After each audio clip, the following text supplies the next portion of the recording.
రెండో సంవత్సరం దాటింది సార్ ఇప్పుడు నేను ఆటో ఫీల్డ్లోకి వచ్చి. కానీ చాలా ఇలా జెంట్స్ ఆడే మాటలు కూడా నేను చాలా ఇబ్బంది పడ్డాను. అయినా సరే నేను ఏడుస్తూనే నేను డ్రైవింగ్ నేర్చుకొని ఇంకా ముందుకెళ్ళామట. వాళ్ళు ఎన్ని తిట్టినా ఎన్ని అన్నా సరే, నన్ను ఎగతాళి చేసినా సరే, నా కోసం నా పిల్లల కోసం నేను ఏడుస్తూనే డ్రైవింగ్ చేశాను. మా పిల్లలు అంటూనే ఉంటారు, నువ్వు డ్రైవింగ్ చేసినప్పుడు ఏడిస్తే ఏమైనా అయితే మేమేం చేస్తాం అని చెప్పి. ఇప్పుడు మా అమ్మగారు కూడా నా దగ్గర ఉంటున్నారు సార్. నా పిల్లల కోసం నా ఆటో ఇప్పుడు కిస్తీ ఏమన్నా హెల్ప్ చేస్తారేమో అని కోరుకుంటున్నాను సార్ నేను. ఇంతకుముందు లిఖిత హాస్పిటల్లో అది సార్ వాళ్ళు నాకు పవన్ కుమార్ సార్ ఆయన.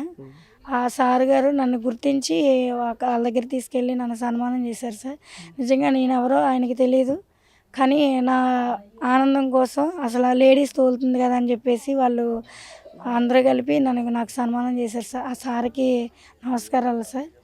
నా పిల్లల కోసం కానీ, నా ఆటో గురించి ఒకసారి ఆలోచించమని కోరుకుంటున్నాను సార్ నేను.